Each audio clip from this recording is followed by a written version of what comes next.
Praise the Lord. आज की सुबह के लिए प्रभु को धन्यवाद करते हैं कि प्रभु ने मौका दिया, फिर एक बार उसकी स्तुति महिमा आराधना करने का परमेश्वर ने मौका दिया है और इस मौके के लिए हम परमेश्वर की स्तुति करते हैं। आइए आज सुबह जिस वचन को हम लोग पढ़ने समझने जा रहे हैं और वो है रिश्ते। जी हाँ, रिश्ते। आज के संदेश का टाइटल है रिश्ते। जी हाँ, रिश्तों पर आज हम प्रभु के वचन से मनन करेंगे और जानेंगे कि परमेश्वर रिश्ते के विषय में हमें क्या सिखाना चाहता है।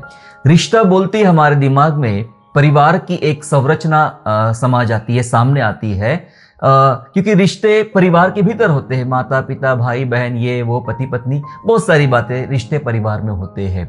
लेकिन क्या इन रिश्तों का तात्पर्य परमेश्वर के वचन के साथ है? इन रिश्तों का तात्पर्य सेवकाई के साथ क्या है? और विशेष रूप से इन रिश्तों का तात्पर्य अंतिम दिनों की सेवकाई के विषय में क्या है? इन सब बातों के बारे में आज की सुबह हम परमेश्वर के वचन से पढ़ने और समझने जा रहे हैं।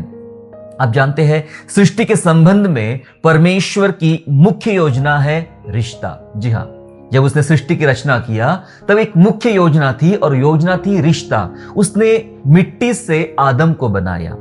जब उसने सृष्टि की रचना किया, हम जानते हैं कैसे कैसे पहले दिन का वर्णन, दूसरे दिन का वर्णन, अलग अलग दिन के वर्णन हम जानते हैं, और आखिरी दिन का वर्णन है कि उसने मिट्टी से आदम को बनाया।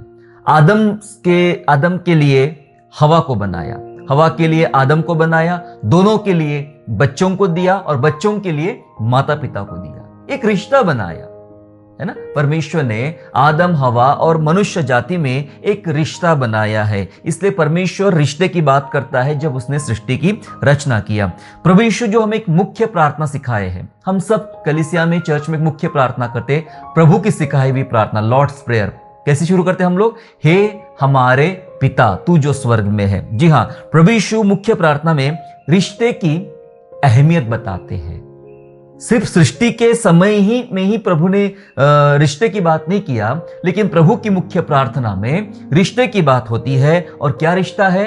हे हमारे पिता। पिता एक रिश्ता है। प्रभु यीशु प्रार्थना में रिश्ते की बात बताते हैं कि मेरा संबंध, यानी पिता, प्रभु यीशु मसीह का जो संबंध था अपने पिता के साथ, पिता और पुत्र का संबंध है। वैसा ही प्रभु यीशु मसीह ने कलीसिया के लिए, मेरे लिए, आप सब के लिए एक रिश्ता रखा है कि हम सब अपने परमेश्वर को पिता कह के पुकार सके। उसने सिखाया, प्रार्थना करना सिखाया। तुम प्रार्थना में ऐसा कहो, हे हमारे पिता और हेवनली फादर, ये कहना उसने सिखाया। उसने ये कहना नहीं सिखाया कि कहना प्रार्थना में हे हमारे मालिक, नहीं, ऐसा नहीं कहा। ये कोई रिश्ता, इसमें इस रिश्ते में बहुत ही दूरिया है मालिक कहने में। हे हमारे देवता, बड़ा डर है, ऐसा उसने नहीं कहना सिखाया। ऐसा उसने नहीं कहना सिखाया कि हे हमारे पूर्वजों के ईश्वर, तू जो स्वर्ग में, नहीं। सीधी, साफ और संक्षेप में और बहुत ही खास और जरूरी बात प्रभु ने सिखाया हमें, तुम जब भी प्रार्थना करो तो ऐसी प्रार्थना करना, हे हमारे पिता। मतलब वो प्रार्थना में रिश्ते की अहमियत को हमारा परमेश्वर बता रहा है। जी हाँ, अंतिम दिनों में, क्योंकि हम इन दिनों अंतिम दिनों में जी रहे हैं, अंतिम दिनों में मुख्य सेवा जो होगी, मुख्य सेवकाई जो होगी, वो परिवार होगी। जी हाँ, वो परिवार होगी, वह रिश्ता होगी। मैं यूं ही नहीं कह रहा हूं, बाइबल के वचन इस बात के लिए आधार है। मेरे साथ में निकालेंगे बहुत ही खास भविष्यवाणी पुराने नियम से, मलाकी की पुस्तक। मलाकी और मत्ती, है ना, मलाकी के बाद मत्ती स्टार्ट होता है। पुराना नियम की किताबें यहां समाप्त होती है और इसके बाद मत्ती स्टार्ट होता है। तो मलाकी की पुस्तक में चौथा अध्याय 4 और वचन 5 और वचन 6 मैं आपके लिए पढ़ना चाहता हूं। मलाकी chapter 4 and verse 5 and verse 6, जहां ऐसा लिखा है, सुनिएगा। देखो, यहोवा के उस बड़े और भयानक दिन के आने से पहले मैं तुम्हारे पास एलिया नबी को भेजूंगा। ये जो भविष्यवाणी यहां पर है, दरअसल ये यूहन्ना बपतिस्मा देने वाले के संबंध में इस भविष्यवाणी को देखा जाता है कि अंतिम दिनों में, भयानक दिन आने से पहले तुम्हारे पास एलिया नबी को भेजूंगा। तो हम देखते हैं कि यूहन्ना बपतिस्मा देने वाले पर एलिया का अभिषेक था। आगे पढ़ेंगे उसको, लेकिन पहले इसको कंप्लीट कर ले। जी हाँ, 6वां वचन से लिखा है, और वह यानी एलिया, वह माता पिता के मन को उनके पुत्रों की ओर और पुत्रों के मन को उनके माता पिता की ओर फेरेगा, ऐसा ना हो कि मैं आकर पृथ्वी का सत्यानाश कर दूं। क्या सेवकाई होगी? अंतिम दिनों में परमेश्वर अपना आत्मा भेजेगा और कहा जाता है, समझा जाता है बाइबल के आयतों के आधार पर कि वो पवित्र आत्मा या फिर वो अभिषेक जो था, वो एलिया का जो आत्मा था, वो यूहन्ना बपतिस्मा देने वाले पर वो उंडेला गया था, वह था, ऐसा बताया जाता है। और सेवकाई बताई जा रही, जब अंतिम दिनों में एलिया आएगा अर्थात उसका आत्मा आएगा तो क्या सेवा की जाएगी। बहुत ही साफ लिखा है कि सेवा क्या होंगी कि माता पिता के मन को उनके पुत्रों की ओर और पुत्र के मन को उनके माता पिता की ओर वो फेरेगा। कहीं ऐसा ना हो कि आकर मैं पृथ्वी का सत्यानाश कर दूं। इसका मतलब परमेश्वर में बाइबल में यह समझा रहा है कि अंतिम दिनों की जब सेवकाई आरंभ होगी तो सबसे पहले परिवार की योजना होगी, परिवार को सुदृढ़ किया जाएगा, परिवार को मजबूत किया जाएगा। और परमेश्वर चाहता है कि माता पिता का मन उनके बच्चों की तरफ फिर जाए और बच्चों का मन उनके माता पिता की तरफ फिर जाए। इसका मतलब एक रिश्ता फिर से सुधर जाए, एक रिश्ता जो परमेश्वर के साथ खराब हो चुका था, जो रिश्ता परिवार में आपस में खराब हो चुका था, उस रिश्ते में बदलाव आ जाए, धार्मिकता आ जाए और तब जाके परमेश्वर आएगा। अगर वो रिश्ता ना देखे, उसका वजह भी आगे हम पढ़ेंगे, और वो रिश्ता ना देखे तो हो सकता है कि आकर पृथ्वी का सत्यानाश करे। ऐसा ये अंतिम दिनों के विषय में मुख्य भविष्यवाणी पुराने नियम में यह लिखी गई है। नए नियम में इसको पूर्ण होते हम जब देखते हैं, मेरे साथ निकालेंगे लूका की पुस्तक, लूका का सुसमाचार निकालेंगे, gospel of Luke chapter 1 and verse 17। लूका पहला अध्याय और वचन 17 इस प्रकार से कहता है, सुनिए, वहां लिखा है, वह एलिया की आत्मा, जी अभी हमने पढ़ा, वह यानी कौन? यूहन्ना बपतिस्मा देने वाले की बात है, जब उसका जन्म होने वाला है। वह एलिया की आत्मा और सामर्थ में होकर उसके आगे चलेगा कि पितरों का मन लड़के बालों की ओर, पितरों यानी माता पिता है, उनका मन लड़के बालों की ओर फेर दे और आज्ञा न मानने वालों को धर्मियों की समझ पर लाए और प्रभु के लिए एक योग्य प्रजा तैयार करे। क्या सेवकाई होगी यूहन्ना बपतिस्मा देने वाला की? और यूहन्ना बपतिस्मा देने वाले की सेवा अंतिम दिनों की सेवा थी। जी हां, अंतिम दिनों की शुरुआत कहां से होती है?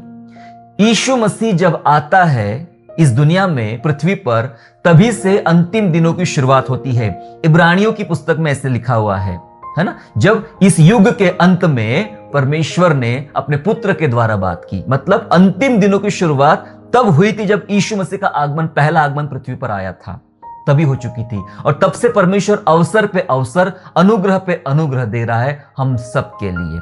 और यूहन्ना बपतिस्मा देने वाले की सेवा है कि उसकी सेवा यह है कि पितरों का मन, यानी माता पिता का मन बच्चों की तरफ फेर दे और आज्ञा न मानने वालों को धर्मियों की समझ पर लाए। बहुत ही खास बात मैं समझाने जा रहा हूं आपको। आज्ञा न मानने वालों की समझ, धर्मियों की समझ पर लाए। आज्ञा न मानने वालों को धर्मियों की समझ, यानी धर्मियों के जैसा आज्ञा न मानने वालों को बनाए, तैयार करे। और क्या करना है? सेवा, प्रभु के लिए एक योग्य प्रजा तैयार करे।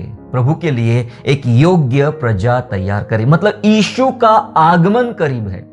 यीशु का आगमन करीब है तो यीशु के आगमन के पहले योग्य प्रजा तैयार होना चाहिए, ताकि वह न्याय के सिंहासन के सामने खड़े भी रह सके और परमेश्वर के पुत्र के सामने खड़े होने की हैसियत रख सके। इस तैयारी, ये सेवकाई है। एलिया के विषय में लिखा गया है, यूहन्ना के विषय में लिखा गया है। और मैं आज ये चाहता हूं, ये बहुत ही, मैं समझता हूं कि ये सेवकाई बहुत जरूरी है, बहुत मायने रखती है अंतिम दिनों की सेवकाई, कि परमेश्वर अब रिश्तों के बीच में, कलीसिया के बीच में एक अद्भुत काम करना चाहता है।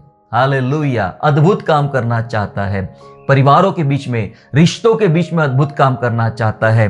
समस्या यह है मेरे प्यारों, जैसे जैसे उस दिन के और नजदीक हम आ रहे हैं, वैसे वैसे इन बातों के महत्व खोते चले जा रहे हैं। परिवार का महत्व, रिश्तों का महत्व और इन सब बातों का महत्व खोते चले जा रहे हैं। हम आधुनिक संसार में चल रहे हैं और इस आधुनिक संसार में समय नहीं है लोगों के पास, सारे बिजी है। घर में अगर 4 सदस्य बैठे हैं, 4 अगर बैठे तो चारों के हाथ में मोबाइल फोन है और चारों अपने मोबाइल फोन में ऑनलाइन मित्रों के साथ लगे हुए या और कुछ चल रहा है। इसका मतलब यह है कि 4 एक साथ बैठे जरूर है पर एक साथ है नहीं, एक साथ बैठे पर एक साथ है नहीं। मोबाइल फोन की अकेले की जिम्मेदार नहीं इसके लिए। बहुत सी बातें, बहुत सारी चीजें दुनिया में हैं जो चल रही है। पैसा, शोहरत, नाम, इज्जत, ये वो, ये सब कुछ चला जा रहा है। और इन सब चीजों के भीतर हम देखते हैं कि रिश्तों की गरिमा, रिश्तों का महत्व लोग खोते चले जा रहे हैं। जबकि अंतिम दिनों में जब यीशु का आगमन होएगा तब मुख्य बात बताई जा रही है कि यीशु के लिए एक योग्य प्रजा तैयार हो। विशेष सेवकाई बताई जा रही है कि माता पिताओं का मन बच्चों की तरफ होना चाहिए और बच्चों का मन माता पिता की तरफ होना चाहिए। जी हां, यह होना जरूरी है। क्या आप जानते हैं, क्या कलीसिया ये कर पा रही है? क्या कलीसिया में ऐसा हो रहा है आज? क्या ऐसे विषयों पर आज चर्चा की जा रही है, मेहनत की जा रही है, प्रार्थनाएं की जा रही है, या इसके ऊपर कुछ कार्य किया जा रहा है कि कैसे परिवारों को संगठित किया जाए और एक साथ किया जाए? बाइबल कहती अगर मनुष्य सब बातों को प्राप्त कर ले और अपने आप की हानि उठाए तो उसने क्या कमाया? हम जा रहे, घर से बाहर निकल रहे, सुसमाचार सुनाना है, ये देश जाना है, वो देश जाना है, ये गांव जाना है, वो गांव जाना है, सुसमाचार प्रचार, ये वो, लेकिन क्या आप जान रहे हैं, क्या आप अपने ही परिवारों को खोते चले जा रहे हैं? सारी दुनिया को तो प्राप्त कर ले, हजारों लोग आपके द्वारा आशीष पा रहे, हजारों लोग आपके द्वारा सुसमाचार को पा रहे, लेकिन आपका अपना पारिवारिक जीवन क्या है? आपका अपना रिश्तों के भीतर का जीवन क्या है? ये मायने रखता। अगर उसको खो दिया और सारी जहां को प्राप्त कर लिया तो इससे हमें कोई लाभ नहीं होगा। और आज ऐसा देखने को मिलता है हमें कि कलीसिया इन सारी बातों की तरफ असफल हो रही है। अब कलीसिया असफल क्यों है समझना पड़ेगा। कलीसिया असफल क्यों है कि रिश्ते में, परिवार में, प्रेम में आगे बढ़ने के लिए क्यों असफल है? पहले समझना जरूरी है, परिवारों से कलीसिया बनती है। समझ लीजिएगा, कलीसिया बनती कैसे है? कलीसिया बनती है परिवारों से। मेरा परिवार, आपका परिवार, उनका परिवार, इनका परिवार, ये सारे परिवार मिलकर क्या बनते? हम लोग, हम एक देह बनते मसीह की, हम कलीसिया बनते, परिवार मिलकर। लेकिन जब परिवार में संगठन ना हो, इकट्ठा होना ना हो, प्रेम ना हो, या फिर रिश्तों में प्रेम, रिश्तों में विश्वास योग्यता, रिश्तों में पवित्रता और रिश्तों में धार्मिकता का न होना, क्या होता है? कलीसिया को असफल बना देता है। हो सकता है कि हमारी कलीसिया में दान वरदान से भरे हुए लोग हैं, प्रेज द लॉर्ड, अच्छी बात है, भविष्यवाणी करने वाले लोग हैं, अन्य अन्य भाषा बोलने वाले लोग हैं, चंगा करने वाले लोग हैं, अच्छे शिक्षक है, अच्छे प्रचारक है, अच्छे पास्टर है, अच्छे एल्डर है, अच्छे डीकन है, सब कुछ है। लेकिन हमारा अपना परिवार, परिवार के भीतर हमारी अहमियत क्या है? मेरा संबंध मेरे परिवार के रिश्तों के साथ कैसा है? बाहर तो मैं बहुत अच्छा होता हूं, लोग मुझे बाहर से जानते और कहते हैं आप बहुत अच्छे हैं, लेकिन मैं भीतर कैसा होता हूं, ये मायने रखता है मेरे प्यारों। इसलिए परिवार मायने रखता है। अगर परिवार सही है, परिवार तैयार है, परिवार पवित्रता में है, परिवार प्रेम में है, परिवार धार्मिकता में है, तो ये सब चीजें मिलके कलीसिया बनती है। और कलीसिया मसीह की देह बनती है, तब आशीष पाते हैं, अनंत जीवन की आशीषें पाते हैं। लेकिन जहां परिवार असफल है और हम बात बनावटी करते हैं, सिर्फ बस चर्च जाना है, संडे आया, अच्छे कपड़े पहनना है, चर्च जाना है, आराधना करना है, गीत गाना है, दान देना है, घर चले आना है, ऐसा करना इस बात की पुष्टि नहीं करता है कि आप अपने परिवार में, प्रेम में और पवित्रता में और परमेश्वर की आज्ञा में बराबर चल रहे हो। ये प्रमाणित नहीं करता है। हमें इसको समझना और कुछ करना पड़ेगा। थोड़े क्षण के लिए अपने आप को जांचने का प्रयास करें, अपने रिश्ते को, अपने फैमिली को जांचने का प्रयास करें, तो आपको पता चलेगा कि हम सचमुच पारिवारिक रूप से असफल है। जितना प्रेम हमारे भीतर होना चाहिए था, जितनी विश्वास योग्यता होना चाहिए था, जितनी धार्मिकता होना चाहिए था, वो आज दिखाई नहीं पड़ती है, पाई नहीं जाती है, और इस कारण कलीसिया असफलता की तरफ जा रही है। इसलिए मैंने कहा कि रिश्ते ये दरअसल अंतिम दिनों की मुख्य सेवकाई है। पुराने नियम में हमने मलाकी की पुस्तक में पढ़ा, लूका में पढ़ा, और जब ये अंतिम सेवकाई, अंतिम दिनों की सेवकाई जो है, ये इतनी जरूरी है कि मैं ये सोचता हूं कि यीशु की जो सेवकाई है, यीशु की सेवकाई प्रत्येक माता पिता की सेवकाई होना चाहिए। प्रभु यीशु की जो सेवकाई है वो प्रत्येक माता पिता की सेवकाई है। वो सिखाने यीशु मसीह धरती पर आया कि एक अभिभावक होने के नाते माता पिता होने के नाते, पाल्य होने के नाते, पालक होने के नाते हमारी सेवकाई कैसे होना चाहिए। यीशु ने कैसी सेवकाई किया। सबका ध्यान जाता है यीशु मसीह की सेवकाई में। यीशु आया, यीशु ने बीमारों को चंगा किया, मुर्दों को जिंदा किया, लंगड़ों को पाँव दिया, अंधों को आंखें दिया, ये किया वो किया, सब दिखाई पड़ता। लेकिन क्या एक मुख्य घटना की तरफ आपका ध्यान में आपका आकर्षित करना चाहता हूं इस समय, क्या आप सब ने यूहन्ना 17 में लिखी हुई प्रार्थना पढ़ी है? यूहन्ना 17 बहुत गतसमनी की प्रार्थना, इतनी गहरी प्रार्थना है, इतनी गहरी भेदों में प्रार्थना है। यदि मात्र यूहन्ना 17 जॉन गॉस्पेल चैप्टर 17 पे अगर आप अध्ययन करना शुरू कर दे व्यक्तिगत रूप से, क्या क्या बातें उसके अंदर में हैं, आपको यह समझ में आएगा कि महीनों लग जाएंगे सिर्फ एक चैप्टर पे मनन करने के लिए, अध्ययन करने के लिए। ये बहुत ही मुख्य सेवकाई थी और बहुत मुख्य बात प्रभु यीशु मसीह बता रहे हैं यहां पे। यीशु की सेवकाई, प्रत्येक माता पिता की सेवकाई कैसे होना चाहिए, यीशु ने कैसी सेवा किया। यीशु ने कहा 17 अध्याय में, प्रभु अब वो समय आ गया है, पिता वो समय आ गया कि तू अपने पुत्र की महिमा कर ताकि पुत्र तेरी महिमा करेगा। और वहां से वो प्रार्थना करना शुरू करता है, प्रार्थना करना शुरू करता है कि प्रभु तूने मुझे जिस उद्देश्य के साथ भेजा है, मैंने अपना उद्देश्य पूर्ण किया है। वो प्रार्थना करता है कि जिन लोगों को तूने मुझे दिया है, मैंने उनको संभाला है, मैंने उनकी सुरक्षा किया है, कहीं वे गलत रास्ते में ना चले जाए, बहकावे में ना आ जाए, संसार में ना खो जाए, शैतान के शिकार ना बन जाए। मैंने उनको सिखाया है, मैंने उनके लिए दुआ किया है, जैसे आप और मैं एक है पिता, वे भी एक बन जाए, वे एकता में आ जाए, कलीसिया बन जाए। कितनी अनमोल, कितनी बहुमूल्य बातें वहां लिखी गई है। और यीशु मसीह ने यह प्रार्थना किया। यीशु मसीह मानो कलीसिया का महायाजक, मैं कह दूं हमारे परिवार का महायाजक, हमारे परिवार का मुख्य पिता, हम सब कलीसिया का मुख्य पिता, इस देश का पिता, इस पृथ्वी का पिता बात कर रहा है, पिता से विनती कर रहा है अपने लोगों के लिए। क्या आप ऐसी प्रार्थना कर पा रहे हो?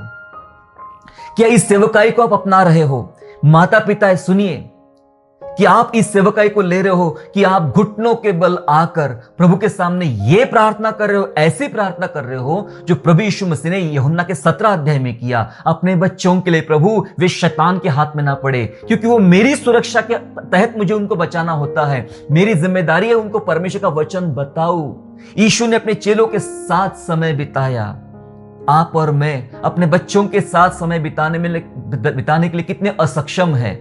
हम इतने व्यस्त हैं कि हमारे पास समय नहीं है हमारे बच्चों के साथ, परिवार के रिश्तों के साथ, पति पत्नी के साथ, पत्नी पति के साथ, बच्चे माता पिता के साथ, माता पिता बच्चों के साथ समय बिताने के लिए आज बहुत मुश्किल जा रहा है। वचन सिखाना, उनको तैयार करना, उनके लिए दुआ करना, और दुआ कैसे करना चाहिए अगर नहीं आपको समझ में आ रहा है तो यूहन्ना 17 अध्याय ध्यानपूर्वक और बार बार पढ़ लेना। आपको परमेश्वर का वचन सिखाएगा कि अपने परिवार के लिए, अपने बच्चों के लिए दुआ कैसे करना होता है। जी हां, आपको परमेश्वर सिखाएगा। यह यीशु की सेवा थी उस समय की जब थोड़ा ही समय बचा हुआ है कि अब उसे क्रूस पर चढ़ना होगा। अंतिम दिनों की, अंतिम क्षण की सेवका यह प्रभु यीशु मसीह की है। विशेष प्रार्थना की। आप और मैं इस संसार में रह रहे हैं और इस संसार अंतिम दिनों में, अंतिम दिनों की समाप्ति की तरफ आगे बढ़ रहे हैं। दिन तो कब का शुरू हो चुका है, अब समाप्ति के दौर आने वाला है। मेरे प्यारो, क्या आप और मैं ऐसी सेवकाई को ले रहे हैं, या आज भी हम व्यस्त है, बस हमें चंगाई सभा में जाना है, सुसमाचार प्रचार करना, अच्छी बात है, इसमें बुरी बात कुछ भी नहीं। इब्रानियों कहता है कि हम ये पुरानी बातों पर ना करेंगे, लेकिन प्रभु की इच्छा तो करेंगे। लेकिन मुख्य बात यह है, आओ इन रिश्तों को संभाले, इन रिश्तों पर ध्यान दे जो रिश्ते परमेश्वर ने बनाए हैं। रिश्तों का बनाने वाला हमारा परमेश्वर है। रिश्तों की अहमियत हमारा परमेश्वर हमें सिखा रहा है। इसलिए क्या करना चाहिए? इसलिए करना यह चाहिए कि प्रत्येक व्यक्ति अपने परिवार को प्रभु के आगमन के लिए तैयार करे। आप और मैं कलीसिया है मेरे प्यारों, जी हम कलीसिया है। और कलीसिया की जिम्मेदारी क्या है? एक दूसरे को प्रोत्साहित करना, एक दूसरे को तैयार करना। किस बात के लिए? प्रभु यीशु मसीह के दूसरे आगमन के लिए हमने तैयार करना है। प्रभु यीशु मसीह के दूसरे आगमन के लिए तैयार करने के लिए यह जिम्मेदारी केवल और केवल पास्टरों की नहीं है, प्रचारकों की नहीं है, इवेंजलिस्ट और मिशनरी की जिम्मेदारी नहीं है, संडे स्कूल टीचर्स की जिम्मेदारी नहीं है। यह जिम्मेदारी परिवार में रहने वाले, रिश्तों के साथ जुड़े हुए प्रत्येक व्यक्ति के, एक छोटे बच्चे की भी है, एक मां की भी है, एक पत्नी की भी है, एक पति की भी है, एक बेटे की भी है, एक बहू की भी है, एक दामाद की भी है। जितने रिश्ते हम परिवार में रहते हैं, उन तमाम रिश्तों की जिम्मेदारी है कि एक दूसरे को प्रभु के आगमन के लिए तैयार करें। पता है आपको, प्रभु यीशु मसीह को क्रूस दिया गया और क्रूस लेकर यीशु मसीह चल रहे थे, तो यरूशलेम की महिलाएं रोते रोते, छाती पीटते हुए यीशु के पास आई और छाती पीट कर रोकर कहने लगी, हे प्रभु जी, हम आपके लिए रोते हैं। यीशु ने क्या कहा? थैंक यू मेरी बहन, कम से कम तेरे आंख में तो आंसू है मेरे बारे में। नहीं, ऐसा नहीं कहा यीशु मसीह ने। जब महिलाएं कह रही है, प्रभु हम आपके लिए रोते हैं, यीशु ने कहा, मेरे लिए मत रो, अपने बच्चों के लिए रो। मेरे लिए मत रो, अपने बच्चों के लिए रो। यीशु मसीह सिखा रहे कि अंतिम दिनों में योग्य प्रजा बन के तुमको तैयार होना है।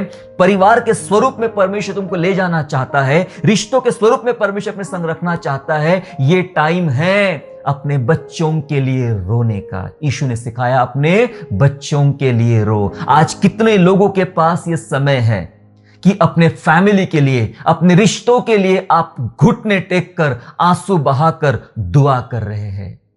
जी हां, बहुत मेहनत करना चाहिए रिश्तों को चलाने के लिए, रिश्तों को संभालने के लिए और रिश्तों को आगे बढ़ाने के लिए। अक्सर रिश्ते की जब बात करते हैं हम, तो हमारा जो फोकस और हमारा इन्वेस्टमेंट जो होता है वो एक दिन पर होता है। कौन सा? शादी का दिन, या कोई फेस्टिवल या कोई फंक्शन हमारे फैमिली में हो रहा है। शादी होती है 1 साल के बाद में, 1 साल पहले से ही सारी तैयारी शुरू हो जाती है। मैं शादी में ये खाना खिलाऊंगा, वो खाना खिलाऊंगा, ऐसा डेकोरेशन करूंगा, ऐसे कपड़े पहनूंगा, ऐसे जेवर पहनूंगा, ऐसा स्टेज होगा, ये गाने वाला होगा, ये बैंड वाला होगा। सारे दुनिया भर का तामझाम हम कर लेते हैं। और हमने देखा है कई लोग अपनी पूरी संपत्ति और पूरे जीवन भर की कमाई एक दिन की शादी के लिए खर्चा कर देते हैं, लगा देते हैं। उनको लगता है ऐसा करने से हमने रिश्तों को खूब उठाया है। नहीं, ये तो बनावटी है, दिखावटी, इसका कोई मोल नहीं है मेरे प्यारो। आप चाहे शादी जमीन पे करो, चाहे शादी आसमान में करो। जी हां, आपकी शादी में थाली 4 टाइप का खाना हो या 1000 टाइप का खाना हो, इससे कोई मायने रखता नहीं है। रिश्ता बनाने के लिए जो इन्वेस्टमेंट होता है, ये नहीं कि मैंने सारा पैसा खर्चा करके एक दिन शादी बना दिया। रिश्ता बनाने के लिए, रिश्ता टिकाने के लिए, रिश्ता बढ़ाने के लिए आपको जो सबसे ज्यादा इन्वेस्टमेंट करना है, और वो है घुटने टेकना परमेश्वर के सामने में, अपने उस रिश्ते के लिए जो रिश्ता आपके साथ जुड़ा हुआ है। कौन सा रिश्ता? शायद एक मां है तो मां के लिए रिश्ता जुड़ा हुआ है, 2-3 बच्चे, जो भी उसके पास बच्चे हैं, मां होने के नाते बच्चों के साथ मेरा रिश्ता जुड़ा हुआ है। एक पत्नी होने के नाते मेरा रिश्ता पति के संग जुड़ा हुआ है। अपने पति के लिए दुआ में उठाए मेरे प्यारो। एक पति होने के नाते उसका रिश्ता अपने बच्चों के साथ जुड़ा है। मैं उसका पिता हूं, सबसे ज्यादा न्याय तो पिता को ही देना है, पिता को तैयार होना है मेरे प्यारो, है ना। मैं पिता हूं, पिता इस रिश्ते के लिए, अपने बच्चों के रिश्ते के लिए घुटने टेक रहा है। अपनी पत्नी के लिए मेरा रिश्ता और घनिष्ठ और मजबूत, अपनी पत्नी के लिए कैसे दुआ कर रहा है, हमें यह समझना है मेरे प्यारो, है ना। आगमन, अगर जब एक दूसरे के लिए रिश्ते में, हम जैसे परिवार है और जैसे हम रिश्ते में रहते हैं, एक दूसरे को उठाते हैं, एक दूसरे को लिए प्रार्थना करते हैं, एक दूसरे को साहस दे रहे हैं, इसका मतलब क्या कर रहे हैं? हम प्रभु के आगमन के लिए अपने परिवार को योग्य रूप से तैयार कर रहे हैं। इसलिए प्रभु यीशु कहते हैं उन महिलाओं से, अपने बच्चों के लिए रो। आज सचमुच अपने रिश्तों के लिए, अपने लोगों के लिए, अपने परिवार के लिए ये रोने का समय है मेरे प्यारो। अंतिम दिनों की मुख्य सेवकाइया है ये। मैं आपसे ये कहना चाहता हूं, अगर आप सुसमाचार सुना रहे हो, गांव गांव जा रहे हो, प्रचार कर रहे हो, बहुत अच्छी बात है। लेकिन अगर वो नहीं भी कर पा रहे हो, कोई बात नहीं, वो कर पा रहे हो या नहीं कर पा रहे हो, लेकिन सबसे जरूरी बात है अपने रिश्तों में, अपने घर में, अपने फैमिली में ज्यादा फोकस करना, ज्यादा ध्यान देना, उनको तैयार करना प्रभु के लिए, प्रभु के लायक। यूहन्ना बपतिस्मा देने वाले की यही सेवा थी कि अंतिम दिनों के लिए वो एक ऐसी योग्य प्रजा तैयार करे प्रभु के आगमन के लिए। एलिया का आत्मा उस पर था। जी हां, ये हमने पढ़ लिए है। अब थोड़ा प्रैक्टिकल चीजों पर हम चलते हैं कि रिश्तों को बनाए रखें, ताकि हम रिश्तों को कैसे बनाए रखें ताकि हम प्रभु के लिए योग्य प्रजा बने। रिश्तों को कैसे बना, क्या करना पड़ेगा मुझे मेरे रिश्तों को बनाए रखने के लिए? मैं किसी भी रिश्ते की बात कर रहा हूं, परिवार के अंदर हम रहते, किसी भी रिश्ते की बात कर रहा हूं। तो क्या करना होगा ताकि हम प्रभु के लिए योग्य प्रजा बने? कुछ प्रैक्टिकल चीजें, क्योंकि यही वो छोटी छोटी प्रैक्टिकल चीजें हैं जो हमारे परिवार को विभाजित कर देती है असंगठित कर देती है, तोड़ देती है और प्रभु के लिए योग्य प्रजा बनने के लायक हमें नहीं बनाती है। हम बस दिखावटे की जिंदगी ज्यादा जीना पसंद करते हैं। मैं अकेला चर्च जा रहा हूं, हाथ उठा के दुआ कर रहा हूं, प्रार्थना कर रहा हूं, लेकिन मेरे फैमिली के साथ, मेरे रिश्तों के साथ अच्छा कुछ भी नहीं चल रहा है। मैंने किसको खुश करके आया? मैं आज पास्टर साहब को खुश करके आया, मैं आज मेरे चर्च के लोगों को खुश करके आया, मैं आज आसपास के माहौल को खुश करके आया, लेकिन घर लौटता हूं तो मैं मेरे फैमिली को खुश नहीं कर पा रहा हूं, मेरे बच्चों को खुश नहीं कर पा रहा हूं, मेरी पत्नी को, मेरे भाई को, मेरे बहन को, मेरे रिश्तों को मैं खुश नहीं कर पा रहा हूं। इसका क्या मतलब है? मैं फेल व्यक्ति हूं, मैं असफल व्यक्ति हूं। कुछ प्रैक्टिकल चीजों में हम चूक जाते हैं, जिस कारण रिश्तों में दरारें पड़ जाती है, समस्या आ जाती है और रिश्ते प्रभु के लिए तैयार नहीं होते। 2-3 प्रैक्टिकल चीजें पर ध्यान देंगे, ज्यादा नहीं, पर 2-3 बातों पर हम ध्यान देंगे कि क्या करना चाहिए ताकि प्रभु के लिए योग्य प्रजा बने। क्या करना चाहिए? इफिसियंस चैप्टर 4 एंड वर्स 26, 26वां वचन पढ़ेंगे, चौथे अध्याय का, जहां लिखा है, क्रोध तो करो पर पाप मत करो, सूर्य अस्त होने तक तुम्हारा क्रोध ना रहे। वचन कहता है क्रोध तो करो पर पाप मत करो। परमेश्वर का वचन बता रहा है, बहुत ही प्रैक्टिकल वचन है, बहुत प्रैक्टिकल है। क्रोध करो का मतलब क्या है? ऐसा प्रभु बोलता ही नहीं तुमने कभी भी क्रोध नहीं करना चाहिए, तुम्हें कभी क्रोध आना ही नहीं चाहिए। नहीं, हमें अपने क्रोध पर नियंत्रण रखना आना चाहिए, लेकिन बहुत प्रैक्टिकल बात है, क्रोध तो आता है, क्रोध आता है, आएगा ठीक है, लेकिन पाप नहीं होना चाहिए। उस क्रोध के साथ पाप नहीं होना चाहिए। लिखा है बाइबल में, क्रोध तो करो पर पाप मत करो, सूर्य अस्त होने तक तुम्हारा क्रोध ना रहे। मतलब आज सुबह सुबह कुछ बात पे मन मुटाव हो गया, कुछ अनबन हो गई, तो शाम होने से पहले तुम्हारा क्रोध ठंडा हो जाना चाहिए, तुम्हारा क्रोध खत्म हो जाना चाहिए। इसका क्या मतलब है? आपने भूलना चाहिए। नंबर 1, आपने भूलना चाहिए, आपने क्षमा करना चाहिए। हमें भूलना और हमें क्षमा करना आना चाहिए रिश्तों के बीच में। शाम तक क्रोध ठंडा होने का मतलब यह है कि अब कल उस पर बात नहीं करेंगे, हम कल उसको याद नहीं करेंगे, हम भुला देना चाहिए, भुला देना चाहिए। जो कुछ अनबन होती है, इन बातों पर सुलह करके एक दूसरे से क्षमा मांग लेना चाहिए और क्षमा कर लेना चाहिए। रिश्तों के बीच में यह सब अक्सर होते रहता है ना? क्या होगा अगर हमने भूले नहीं एक दूसरे, जो समस्या हुई आपके साथ में उसको आप भूले नहीं, अगर आपने क्षमा नहीं किए तो क्या होगा? सुबह झगड़ा हुआ या फिर मन मुटाव हुआ, अपने रिश्ते, किसी पत्नी से झगड़ा हो गया, आज पति से झगड़ा हो गया, बच्चों से बातचीत नहीं बनी, भाई बहन से कुछ भी तो हो गया, और आप दिन भर अपने काम में निकल गए, शाम को वापस वह सीन फिर से दोहराया आपने कि सुबह मेरे साथ ऐसा हुआ वैसा हुआ। और जब आप रात को दुआ करने बैठे तो मुझे सच सच बताइए, वो जो कलह, वो जो आपको चोट पहुंची है, आपके साथ में जो बुरा हुआ है, आपको दुख हुआ है, क्या इन सब बातों के साथ उस व्यक्ति के लिए, रिश्ते में जुड़ा है वो व्यक्ति, आपकी पत्नी हो सकती है, आपका पति, आपके बच्चे, कोई भी हो सकते हैं, उसके लिए उतने तरस के साथ आप प्रार्थना कर पाओगे? नहीं। यदि आज रात यीशु का आगमन हो गया तो क्या? प्रभु बोलेगा, तूने मेरे लिए योग्य परिवार तैयार नहीं किया, योग्य प्रजा तैयार नहीं किया कि वो मेरे साथ परमेश्वर के राज्य में जा सके। क्या करना चाहिए? इसलिए प्रभु ने सिखाया कि ज्यादा लंबा समय ना लो, जल्दी भूल जाओ। शाम होते तक आपका क्रोध ठंडा हो जाना चाहिए, आपने भूल जाना चाहिए, ताकि जब आप भूल जाते हो, जब आप क्षमा करते हो, तो वही प्रेम के साथ, वही तरस के साथ आप उस रिश्ते में जुड़े उस व्यक्ति के लिए आप प्रार्थना कर सकते हो। हमें वो प्रार्थना करना चाहिए। हमें जीवन भर मैं गार्ड बांध के रखूंगा, मैं इसको भूलूंगा नहीं चलेगा। सबसे ज्यादा बुरा बाइबल में हुआ था यूसुफ के साथ।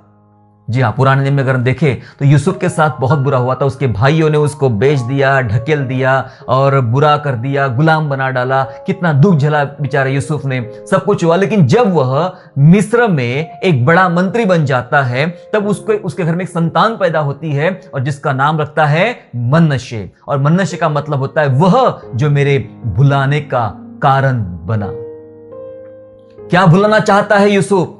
वो भूलना चाहता है मेरे भाइयों ने मेरे साथ जो किया, मेरे परिवार के लोगों ने मेरे साथ जो किया, मैंने इतने साल जो दुख झेले, गुलामी झेली, मुश्किलें झेली, ये सबको मैं भूल जाना चाहता हूं। और जब बच्चा पैदा हुआ उसका नाम मनश्शे रखा, मतलब वह जो भुलाने का कारण बना, वो भूल चुका था, तब वो आगे बढ़ा। मेरे प्यारो, जीवन में हम आगे इसलिए नहीं बढ़ पा रहे, रिश्तों में हम आगे इसलिए नहीं बढ़ पा रहे कि कुछ बातें हम भूल नहीं पा रहे हैं, कुछ बातों को हम क्षमा नहीं कर पा रहे हैं, आपसे मुश्किल है, मैं जानता हूं, प्रभु से मदद मांगे, प्रभु से मदद मांगे। प्रभु मेरी मदद कर ताकि मैं भूलने वाला बनूं, मेरे घर में भी तो एक मनुष्य दे प्रभु, मैं भी भूलने वाला बनूं, मैं क्षमा करने वाला बनूं।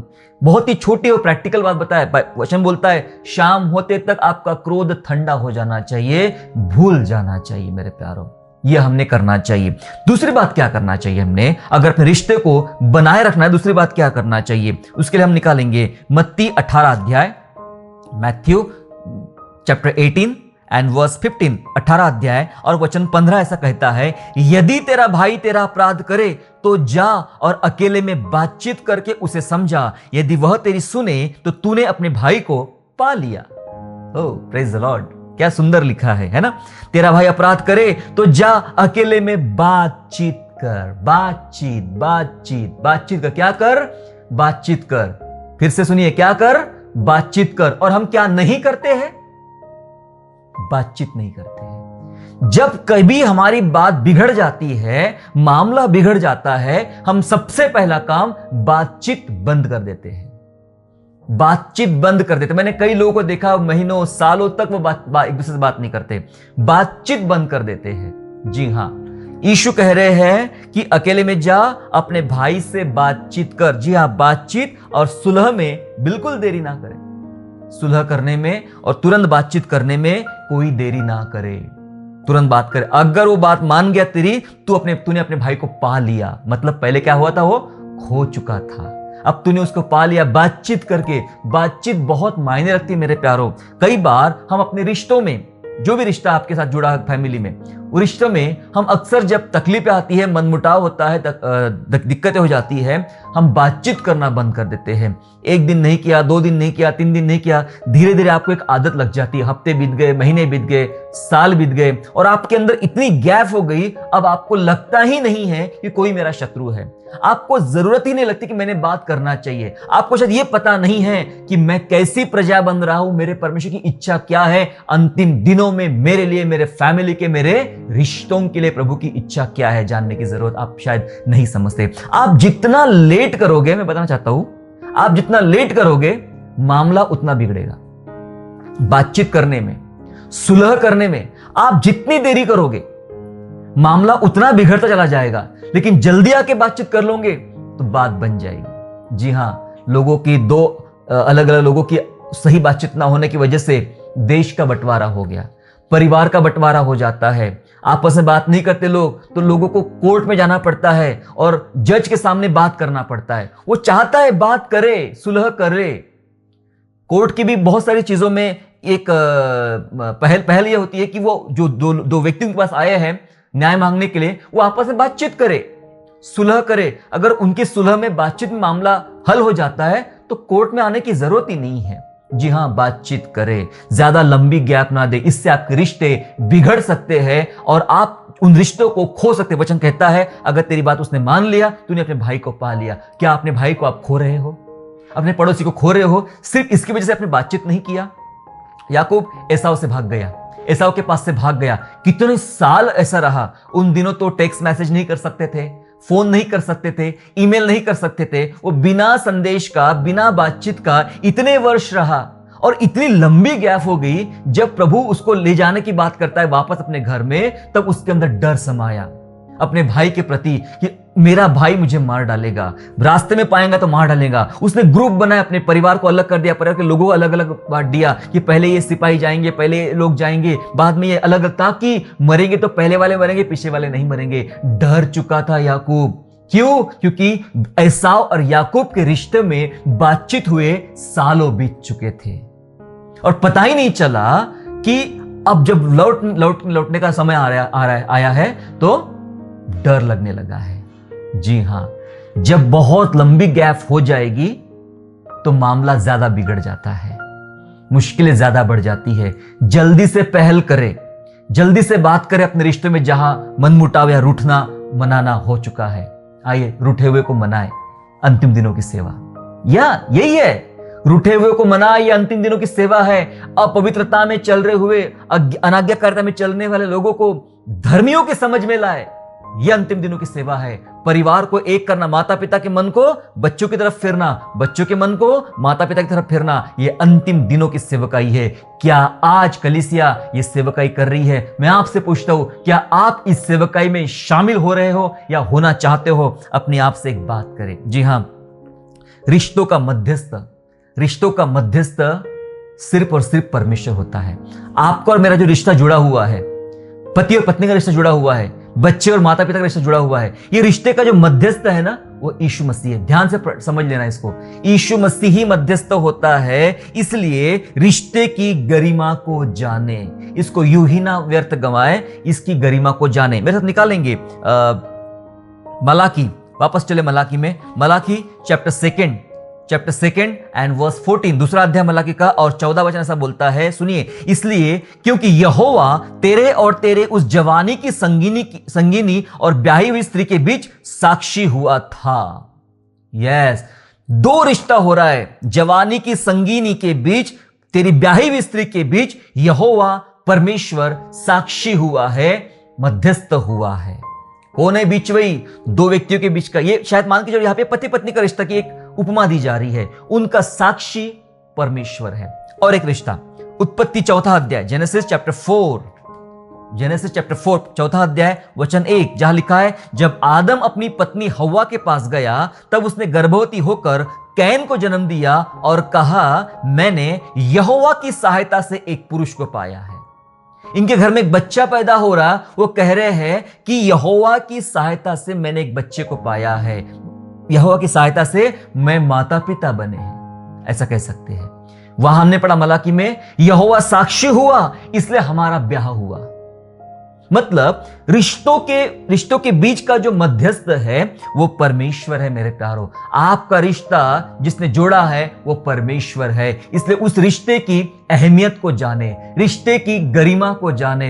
एक समय ऐसा आएगा जब आपकी उम्र हो जाएगी, आपका बहुत लंबा समय चला जाएगा, और तब आप पछताओगे, उस समय मेरा रिश्ता, मैंने उसकी अहमियत को नहीं समझा, उसकी गरिमा को मैंने नहीं समझा, और मेरा रिश्ता आज मुश्किल दौर से गुजर रहा है और मैंने जीवन में बहुत कुछ खो दिया। याकूब के समान कहने वाले आप ना बने, जो कहता था कि मेरा जीवन पूरा दुख में बीता। जी हां, हमें आज रिश्ता मिला है, आइए इस रिश्ते का सम्मान करें। जैसा भी है, जितना भी है, जो भी है, ये प्रभु की मर्जी से आपके साथ दिया है। कौन से बच्चे पैदा होना, हमारे घर में कैसे होना, ये परमेश्वर ने डिसाइड किया है, ये परमेश्वर ने बच्चे दिए हैं। आपके माता पिता कैसे हो, ये आप चुन नहीं सकते हो। जी हां, हम क्या नहीं चुन सकते? आप अपनी पत्नी चुन सकते हैं, आप अपना पति चुन सकते हैं, लेकिन आप अपने माता पिता नहीं चुन सकते हैं, ये परमेश्वर डिसाइड करता है। और ना आप अपने बच्चे चुन सकते हैं, ये भी परमेश्वर डिसाइड करता है। जी हां, रिश्तों का मध्यस्थ परमेश्वर है। रिश्तों की गरिमा को जाने। प्रभु यीशु ने रिश्तों की अहमियत को इतना जाना कि क्रूस पर भी उस जिम्मेदारी को पूरा किया। रिश्तों की जिम्मेदारी उसने क्रूस पर पूरी किया, है ना। 7 वाणी में एक वाणी ऐसी भी है, यीशु ने उस चेले की तरफ देखा जिससे वो बहुत प्यार करता था, और अपनी मां की तरफ देखा और कहा, हे नारी, आज के बाद ये तेरा बेटा होगा। और उससे कहा, आज के बाद ये तेरी मां होगी। क्रूस पर यीशु मसीह लटके हैं और वहां से अपनी जिम्मेदारी पूरी कर रहे हैं, कि मैं एक बेटा होने के नाते, मनुष्य का पुत्र एक बेटा होने के नाते, अब मेरा अंतिम समय आ चुका है, लेकिन मेरी मां की जिम्मेदारी मैं एक मेरे मित्र को, मेरे चेले को सौंप रहा हूं, एक मेरे भाई को सौंप रहा हूं, उस भाई को एक मां मैं सौंप रहा हूं। रिश्तों की अहमियत जानता था, इसलिए 7 वाणी में उस वाणी का भी अपना एक बहुत महत्व है। मेरे प्यारो, क्या आप और मैं जान रहे हैं? हमने बाइबल से सीखा, बहुत सारी बातें सीखा रिश्तों को लेकर, और बातें हैं। प्रभु मौका देगा हमें आगे तो हम इस पर चर्चा करेंगे, इस पर हम बात करेंगे। लेकिन जितना हमने अभी तक सुना है, समझा है, क्या आप जान रहे हैं इन अंतिम दिनों की मुख्य सेवकाई क्या है? आइए घुटने टेके, रोए, अपने बाल बच्चों के लिए रोए, अपने परिवार के लिए रोए, उनके लिए दुआ करे, उनको उठाए, उनको प्रोत्साहित करे, उनको पवित्रता में आगे बढ़ाए, उनकी मदद करे, उनकी सुधि ले। ये सब क्यों? क्योंकि हम सब मिलकर कलीसिया बनना है और यीशु का आगमन होने वाला है। उस आगमन में हम परिवार के स्वरूप में, कलीसियाई स्वरूप में प्रभु के पास हम जा सके और योग्य प्रजा तैयार कर सके। सबकी जिम्मेदारी, अकेले पास्टर की जिम्मेदारी नहीं है, आपके फैमिली में जितने मेंबर हैं उन सबकी जिम्मेदारी है क्या? एक दूसरे को तैयार करे यीशु के आगमन के लिए। आइए हम लोग दुआ करें। अगर आपके रिश्तों में आज असहजता महसूस कर रहे हैं, आप समस्या महसूस कर रहे हो, प्रॉब्लम फेस कर रहे हो, टूटापन महसूस कर रहे हो, रूठापन महसूस कर रहे हो, ये समय है कि आज बस बातचीत करना शुरू कर दीजिए। आज से भूलना शुरू कर दीजिए, आज से क्षमा करना शुरू कर दीजिए, आज से ज्यादा इन्वेस्टमेंट करिए घुटनों में। यस, शादी ब्याह में नहीं इन्वेस्टमेंट कर पाए, घर बनाने में इन्वेस्टमेंट नहीं कर पाए, कुछ महंगी चीजें नहीं खरीदता फैमिली के लिए, कोई टेंशन नहीं, पर फैमिली के लिए अपने समय का इन्वेस्टमेंट करें, समय बिताए, परिवार के साथ समय बिताए, चाहे आप कितने भी गरीब क्यों ना हो, एक दूसरे के लिए समय बिताए। आप समय निकालिए एक साथ आगे बढ़ने के लिए, घूमने जाने के लिए, दुआ करने के लिए। यस, आप प्लेन से नहीं जा सकते हो, आप ट्रेन से जाइए, ट्रेन से नहीं जा सकते हो, बस से जाइए, बस से नहीं जा सकते हो, अपने पास वाले गार्डन में पैदल चले जाइए, पर जाइए जरूर। परिवार के साथ समय बिताइए, दुआ कीजिए, एक दूसरे की हिम्मत बंधाइए और कह दो, आज कह दो कि मुझे आपकी जरूरत है। रिश्तों में कह दो, मुझे आपकी जरूरत है, मैं आपके लिए दुआ करूं, मैं आपके लिए दुआ करना चाहता हूं, आप मेरे दुआ करो, हम सब मिलके परमेश्वर के राज्य में आगे बढ़ेंगे। अगर आप समस्या फेस कर रहे हो, मेरे साथ दुआ करें। मैं आज आप सबके लिए विशेष प्रार्थना करना चाहता हूं। आइए हम प्रार्थना करें। सर्वशक्तिमान सर्व सामर्थ्य पिता परमेश्वर, प्रभु यीशु, आपका हम धन्यवाद करते हैं। आप सच्चे, महान और अति सामर्थ्य परमेश्वर हैं।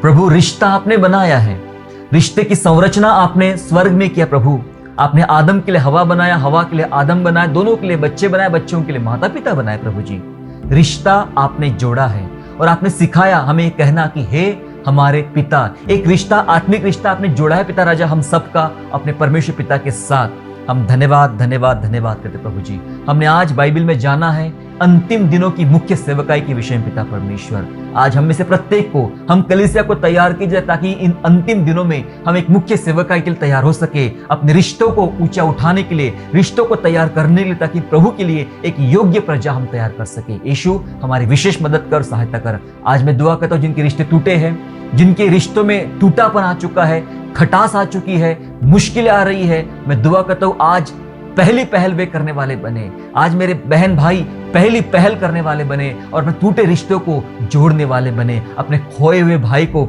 दोबारा पाने वाले बने। प्रभु जी, ये अनुग्रह मांगते हैं। आप भी चाहते हो प्रभु कि हर कोई अपने रिश्तों को सुधारे। आप भेड़ भी किसी ग्रहण नहीं करते प्रभु जब तक वो अपना रिश्ता सुधार के नहीं आता है। प्रभु, अनुग्रह दीजिए पिता परमेश्वर, हर एक के रिश्तों में आशीष दीजिए ईश्वर राजा, और सबका रिश्ता मिलकर आनंद के साथ ये रिश्ता, ये परिवार मिलके परमेश्वर की सेवा के लिए खड़े होने वाले बने। हम धन्यवाद करते हैं, हम स्तुति करते हैं। धन्यवाद के साथ ये प्रार्थना हमारे उद्धारकर्ता प्रभु यीशु मसीह के मीठे और पवित्र नाम से मांगते राजा, सुनिए और दया से कबूल कीजिए। आमीन।